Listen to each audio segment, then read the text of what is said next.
Salut Mathieu. Salut Lionel. Aujourd'hui, nos objets connectés vont peut-être sortir de nos appartements, sortir de nos poches, sortir de nos poignets pour enfin être connectés nationalement. L'objet connecté, l'IoT connecté, basse fréquence, petit réseau, faible coût, c'est ce qu'on voit tout de suite sur Digitalmen.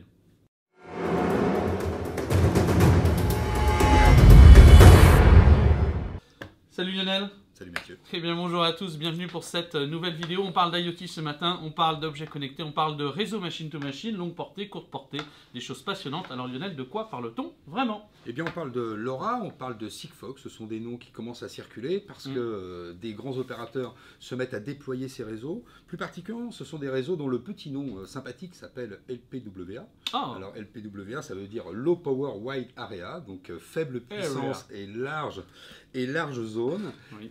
Ça veut dire peu d'antennes pour couvrir tout un pays, bien, 6 à 10 000 antennes. Mm. Ça veut dire des réseaux à bas débit, c'est-à-dire des objets qui vont pouvoir envoyer de l'information relativement lente. Ils sont surtout beaucoup moins chers à développer que des réseaux 4G ou des réseaux 3G. Ce qui n'est pas un mal pour nos opérateurs. Voilà. Ils sont aussi donc 10 fois moins importants en termes d'antennes, entre 6 et 10 000 antennes pour couvrir un pays comme la France.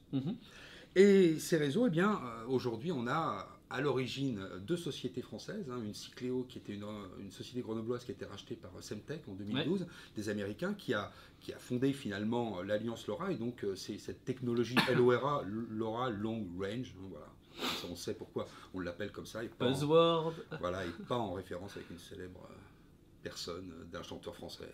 La référence culturelle. Basse référence culturelle. Et Sigfox, qui est aussi une société française, société toulousaine, qui dans son tour de table a aujourd'hui, après quelques levées de fonds, a des sociétés comme Air Liquide, comme Engie ou Eutelsat. Donc déjà des sociétés représentatives qui sont importantes. En même temps, est-ce qu'il n'y a pas un risque de... S'il y a tant de réseaux, parce qu'il y a 3G, 4G, peut-être la 5G à terme dont on parlera tout à l'heure, est-ce qu'il n'y a pas un risque dans tous ces réseaux de parasitage entre les deux? Alors, normalement, pas du tout. Disons qu'on n'a pas du tout de parasitage, puisque les réseaux LoRa ou Sigfox se sont déployés sur une bande ISM, qui est une bande gratuite, qui est sur 868 MHz. Donc, elle est gratuite, donc on ne leur vend pas des fréquences très chères comme les réseaux 3G et 4G. Ça leur permet donc de déployer sur cette bande relativement vite, à l'extérieur des pays, dans les pays qui le souhaitent. Par contre, oui, il peut y avoir un parasitage à partir du moment où eux, sur Sigfox et LoRa, ils utilisent les mêmes fréquences. C'est-à-dire que si toi, tu as un objet qui va parler avec un réseau LoRa, mais que tu te trouves assez proche d'une antenne Sigfox, avec un objet Sigfox qui veut dialoguer avec son antenne, il y a évidemment des risques de parasitage. Donc la moitié du message arriverait, quoi, grosso modo. Ça peut. Alors les messages passent relativement, ils mettent du temps à passer. Donc comme ils mettent entre 1 à 2 secondes à passer, bon, on va pouvoir probablement le gérer. Et puis l'objet n'est pas relique à une seule antenne, c'est un maillage. Mais on n'est pas sur la question que je me posais, c'est on n'est pas, parce que c'est une question que tout le monde se pose peut-être, est-ce qu'on est vraiment sur un réseau d'échange de données ou est-ce que c'est vraiment plutôt de la géolocalisation, plutôt des éléments comme ça? Bon. Alors, il n'y a pas de géolocalisation, on essaiera d'en parler tout à l'heure, c'est par un phénomène de triangulation. On est juste dans des échanges de données, alors des échanges de données qui se veulent extrêmement brefs, c'est-à-dire qu'un objet ne peut émettre, alors si je me souviens bien, un objet ne peut émettre que 1% de son temps. D'accord. Et une antenne ne peut envoyer que 10% de son temps. Donc elle est 90% de son temps à l'écoute, et l'objet, lui, et lui, l'objet ne doit pas communiquer beaucoup. Donc on est sur vraiment des données informatives relativement brèves. D'accord. Maintenant, les objets, et c'est ce qui révolutionne l'idée, c'est que le réseau ne coûte pas très cher, les objets ne coûtent pas très cher, ils ont un bas débit et ils ont une faible consommation énergétique. Donc finalement, c'est le top pour connecter quelque chose de manière instantanée, rapide et pas chère. Parce qu'aujourd'hui, nos objets connectés, globalement, sans les recharger forcément tous les jours, tu les recharges très régulièrement. Bien sûr. Là, on a des objets qui pourraient s'intégrer directement à un produit industriel et avoir une durée de vie de 3 ou voire 4 ans. On rentre dans une société qui est totalement connectée où tous les objets se connecteront. Alors la couverture, ça donne quoi finalement un petit peu là-dedans, si on regarde un petit peu qui couvre quoi, quel opérateur travaille Je regarde un peu on regarde un les petit peu pour être sûr qu'on est bien dans les slides, mais quel opérateur va couvrir quoi, qui a investi sur quelle technologie? Est-ce qu'il y a un combat dans ces géants du télécom? On va parler de la France, parce qu'on connaît les opérateurs. Donc Sigfox, société française, a à peu près couvert l'ensemble du territoire en termes de couverture à aujourd'hui. Déjà. Et couvre déjà, prétendent couvrir à peu près 14 pays. Okay. Voilà. hein, partiellement ou en totalité. Il prévoit d'en couvrir 20 à la fin 2016 et presque 60 en 2018. Ils se sont vus arriver, Altis, donc la société mère de SFR, SFR Numéricable, qui va les aider par leur partenariat, parce qu'ils possèdent évidemment des points hauts pour positionner des antennes. Donc pour eux, c'est un super allié. Ils ont donc une couverture qui est à peu près globale, aujourd'hui sur la France et dans quelques pays européens, sur de l'outdoor. Donc c'est déjà opérationnel, quoi. C'est déjà opérationnel. Alors sur de l'outdoor, il faut bien savoir que ça c'est très bien quand on est en dehors de chez soi. Mais est-ce qu'on pourra avoir des objets connectés chez soi, indoor? Ce serait la pénétration effectivement du point de contact dans l'habitat. Et je crois que tu nous as parlé récemment des ampoules connectées, notamment, qui étaient récepteurs et diffuseurs. Alors ça, c'est pour les deux autres grands opérateurs que l'on a en France, qui sont Bouygues et Orange. Alors eux font partie de l'alliance LoRa, donc c'est pas tout à fait, c'est la même fréquence, mais c'est pas la même technologie. Okay. C'est une alliance avec une technologie ouverte. Eux sont en train de déployer des antennes, donc ils ont plutôt un petit peu du retard. Maintenant, ils sont opérateurs télécom, donc ils ont une puissance de frappe et une puissance de feu plus importante. Et Orange, dans une dernière keynote, il y a quelques semaines de Stéphane Richard, a promis à ses 5000 employés, enfin à 5000 de ses employés, ils en ont un peu plus que 5000, à 5000 de ses employés, de déployer chez eux une lampe LoRa qui va déployer en fait des cellules indoor. Donc ils vont avoir des antennes outdoor, ils vont avoir des cellules indoor pour avoir un réseau avec un maillage beaucoup plus fin. C'est d'ailleurs tous ces objets qu'on a vus sur le CES de Vegas, parce qu'il y avait beaucoup de présentations. La Poste avait d'ailleurs présenté quelque chose du même acabit. Oui, alors la Poste, on verra, c'est assez intéressant. Alors la Poste, ils avaient présenté un objet qui était en accord avec Sigfox. C'était un petit bouton que l'on pouvait actionner et que l'on pour déclencher et mettre son colis dans la boîte aux lettres. Ça prévenait le facteur que notre colis était dans la boîte aux lettres, et au niveau de l'application, on n'avait plus qu'à saisir l'adresse de destination et le colis était pris en charge. D'accord. Donc c'était du vrai service. C'est de l'objet connecté à valeur ajoutée. Exactement. C'est en fait, ce sont des réseaux qui vont permettre essentiellement aux entreprises de proposer de nouveaux services. Alors, ça peut être des services qui vont être liés aux consommations énergétiques, ça peut être des services qui sont liés à la sécurité, ça peut être des services qui sont liés à la santé. C'est vraiment ouvert. On sort de l'objet connecté personnel pour avoir un objet qui, dans son utilisation, et c'est le rêve de l'objet connecté, c'est-à-dire qu'il ne change pas son utilisation traditionnelle. Il a sa valeur de base. Si j'ai un vélo LoRa, j'ai un vélo. Sauf que... Il est connecté.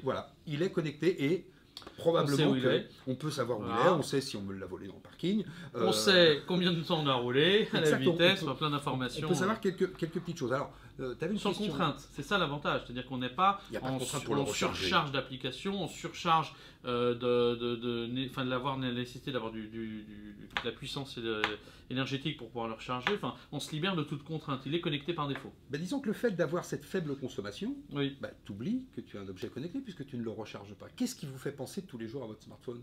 C'est qu'on n'a plus de batterie, effectivement. Voilà. Totalement. Même si tu le laissais en veille, ça serait comme ça. Alors pourquoi finalement, Lionel, un réseau spécial IoT? Pourquoi est-ce que finalement il faudrait créer quelque chose en plus de ce qui existe déjà et qui peut se connecter à du Wi-Fi, à de la 5G, à de la 4G ou choses comme ça? Alors, on revient sur ces notions de bas débit, faible consommation. À partir du moment où on est sur de la faible consommation, l'objet va se faire oublier par rapport à l'objet qu'il intègre. Exemple, une machine à café pour Seb, eh bien, on oublie que cette machine à café est connectée. Un vélo, on oublie qu'il est connecté.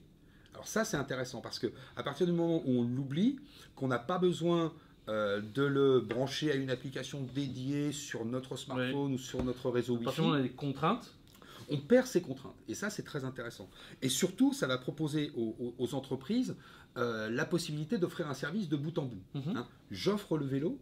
Oui. Je vends le vélo. Oui, bien sûr. D'accord. Bon.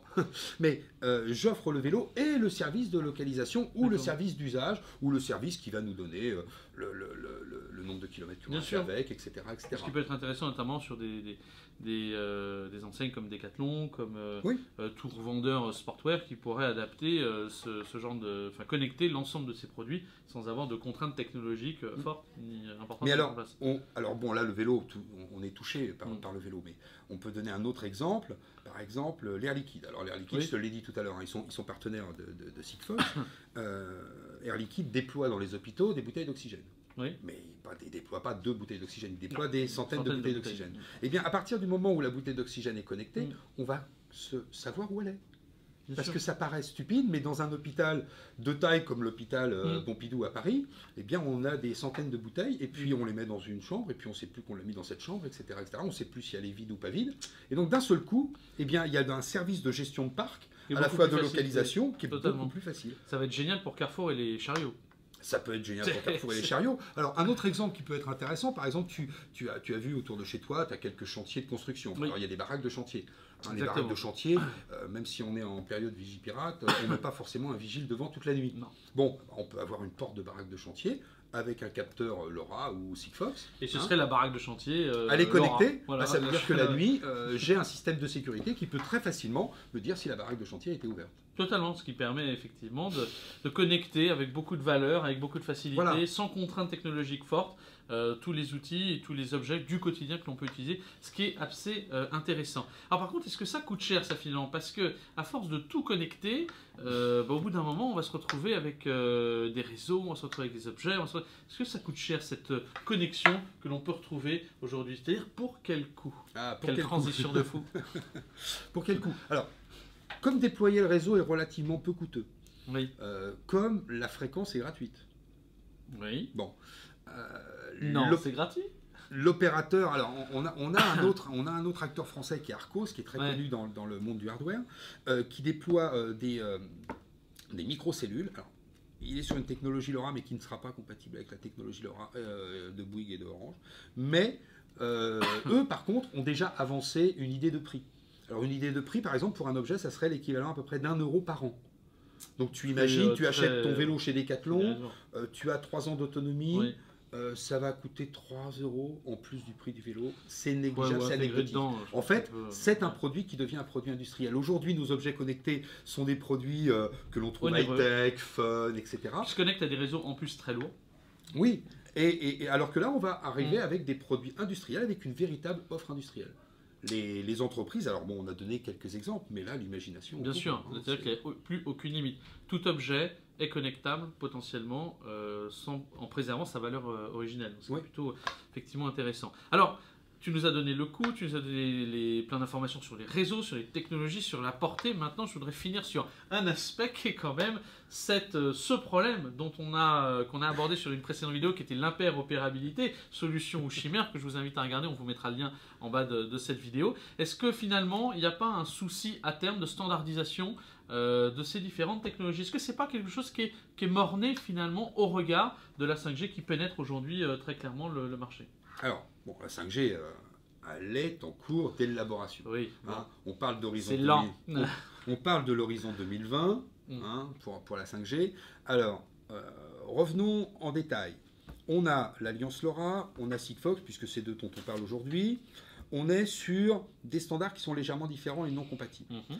On sait qu'aujourd'hui, on est en train de déployer, d'étudier les standards 5G.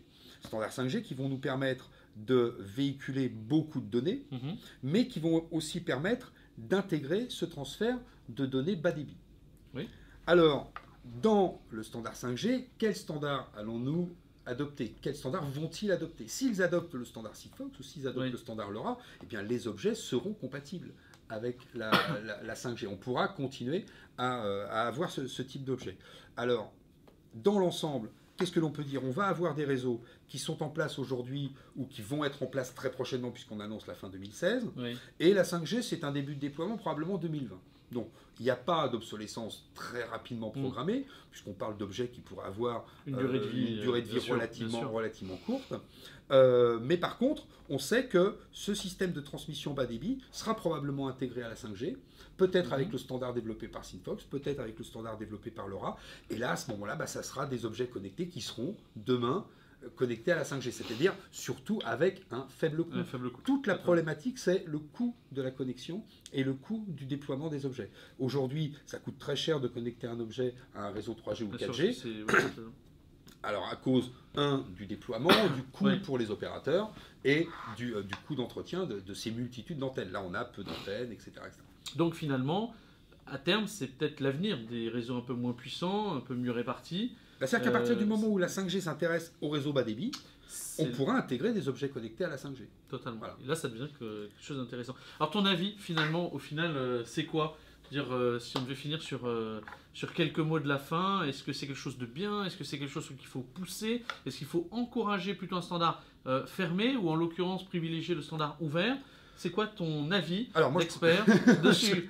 La question finale pas prévue. La question qui tue. Non, évidemment, moi je préférerais que l'on utilise plutôt un standard ouvert pour que justement l'industriel et l'entreprise qui veut proposer un service ait une grande liberté au niveau de son positionnement. Maintenant, les acteurs, c'est le mainstream, on essaye de se dépêcher d'être les premiers. Sigfox a pris beaucoup d'avance, les opérateurs courent derrière, mais peut-être que la puissance des opérateurs, dans d'autres pays, sont déjà aussi en train de déployer des réseaux de l'Alliance LoRa, prendront finalement de vitesse Sigfox. C'est que l'avenir qui nous le dira. Ça serait préférable que l'on soit sur un standard qui soit plutôt ouvert et qui intègre finalement après sur du réseau bas débit ce type de standard qui intègre les normes de la 5G. Donc on est bien, et c'est là que ça va être intéressant, sur le futur combat des géants. Bouygues Orange d'un côté. Pour l'instant en France, c'est contre SFR. Voilà, c'est un mariage raté contre effectivement un autre acteur du marché. Mais finalement, donc toi tu privilégies le standard ouvert, donc plutôt LoRa que Sigfox. En tout cas, écoute, merci Lionel pour tous ces avis. Vous voyez que c'est Lionel qui a beaucoup parlé sur cette vidéo. Ça va changer sur la prochaine. Écoutez, en tout cas, merci à tous de nous avoir suivis pour cette vidéo un peu technique, mais particulièrement intéressante sur l'avenir de l'IoT, sur l'avenir de ces réseaux et de toutes ces fréquences dont on peut parler. LoRa, Sigfox, c'est des noms que vous allez certainement entendre très prochainement de manière assez massive dans l'actualité. Écoutez, on se retrouve très bientôt pour de nouvelles vidéos. En tout cas, n'hésitez pas à nous liker, n'hésitez pas à vous abonner à notre fanpage, à vous abonner à notre page YouTube. Et puis écoutez, on vous dit à très bientôt pour de nouvelles vidéos sur Digitalmen. Merci.